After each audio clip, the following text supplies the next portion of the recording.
حضرت شیخ الاسلام خواجہ محمد قبر الدین سیالوی علیہ الرحمہ فرماتے ہیں، جب پیر پٹھان حضرت غریب نواز شاہ سلیمان تونسوی رحمۃ اللہ علیہ مہار شریف سے علوم ظاہری و باطنی حاصل کر کے تونسا شریف پہنچے تو وہاں کے ایک مولوی صاحب جو امام مسجد تھے گھبرائے اور خیال آیا کہ میرا مولویانہ ورثہ کہیں یہ نہ لے لے۔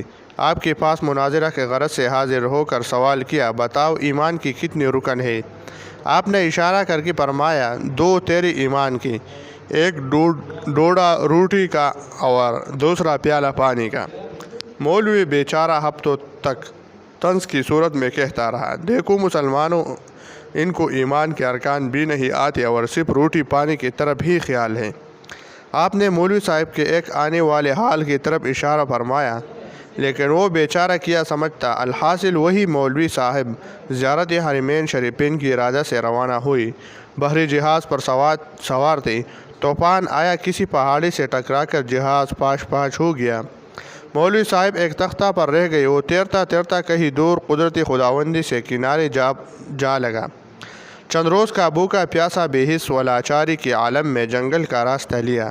بالآخر انتہائی بھوک اور پیاس کی شدت سے زمین پر لیٹ گیا اور موت کا انتظار کرنے لگا۔ خود مولوی صاحب کا بیان ہے کہ اس وقت معاذ اللہ ایمان والے نعمت سے محروم ہو رہا تھا، کیونکہ یہ بدعقیدگی غالب ہو رہی تھی کہ حج کا ارادہ اور حرمین شریفین کا راستہ اور اتنی ذلت و خواری ہونا ایمان سے بعید ہے۔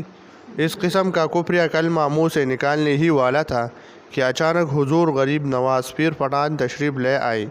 ان کے ہاتھ میں ایک ڈوڈا روٹی کا اور ایک پیالہ پانی کا تھا، جس میں لقمہ لقمہ بھگو کر میرے منہ میں ڈالتے رہے اور فرمایا، آہستہ آہستہ کھاتا رہ۔ مولوی صاحب کہتے ہیں، میرا دل زیادہ کھانے کو چاہتا تھا، لیکن آپ نے فرمایا، حرص نہ کر، توڑا کھا۔ چنانچہ آپ کے فرمان کے مطابق میں نے توڑا توڑا کھایا۔ نیز فرمایا، یہ ہے رکن تیری ایمان کی، اور تشریف لے جاتے وقت بتایا، کل ایک بڑا جہاز دور سے آتا ہوا تجھے دکھائی دے گا، ان کو اشارہ کرنا، وہ لوگ تجھے سوار کر لیں گی۔ دوسرے روز اسی طرح ایک بیڑا دور سے نظر آیا۔ جب اشارہ کیا تو انہوں نے سوار ہو کر لیا۔ حضور نے فرمایا، جب مولوی صاحب تونسا شریف پہنچے تو حاضر ہوتے ہی پیر پٹھان رضی اللہ عنہ کی قدم بوسی کی اور آپ کے غلام ہوئی۔ فرمایا، آج کل تو انسان قرآن مجید اور حدیث پاک مسجد میں بیٹھ کر پڑھتا ہے اور مطالعہ کرتا رہے، باہر کہیں نہیں جائے۔ دور حاضر میں باہر جانے کا کوئی حال نہیں رہا۔ فرمایا، ایک بار کسی پیر بھائی نے پیر پٹھان رحمۃ اللہ علیہ کی دعوت کی اور ان کی آمد سے پہلے مرغ پکایا۔ ابھی پیر پٹھان رحمۃ اللہ علیہ کے انتظار میں تھا کہ آپ کا پیر بھائی اللہ یار چشتی قدرتی طور پر پہلے پہنچ گیا۔ دعوت کی ندا سے کہا، مجھے ریل پر سفر کرنا ہے، دیر ہو رہی ہے، آپ کے آمد تک نہیں بیٹھ سکتا۔ جو تو نے اپنے پیر کے لیے پکایا ہے مجھے کھلا دو، انہیں دوبارہ پکا دینا۔ مہمان نواز نے بطیب خاطر وہ اس کو کھلا دیا۔ جب آپ تشریف لائے تو دسترخوان پر روٹی پیش کی۔ فرمایا، مرغ نہیں پکایا تھا۔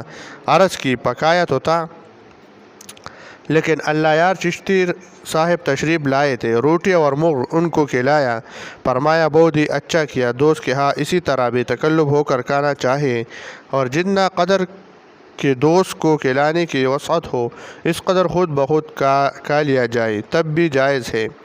حدیث پاک میں ہے، جو شخص کسی شخص کے ہاں مہمان جائے تو ان پر اس کے مہمان نوازی ضروری ہے۔ اگر وہ مہمان نوازی نہ کرے تو مہمان کے لیے جائز ہے کہ ان سے اتنا کھا لے جتنا کہ انہوں نے اسے کھلانا تھا۔